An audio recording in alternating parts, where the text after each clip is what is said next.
यादे निर्णेदस्तमस्ते बभूवते नमो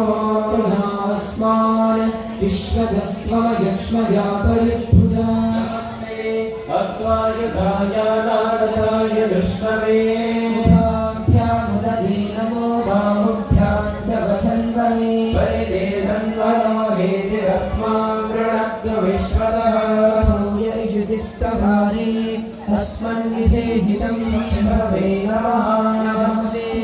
अस्तु भगवन् विश्वेश्वराय महादेवाय त्र्यम्बकाय त्रिपुरान्तकाय त्रिकाग्निकालाय कालाग्निरुद्राय नीलकण्ठाय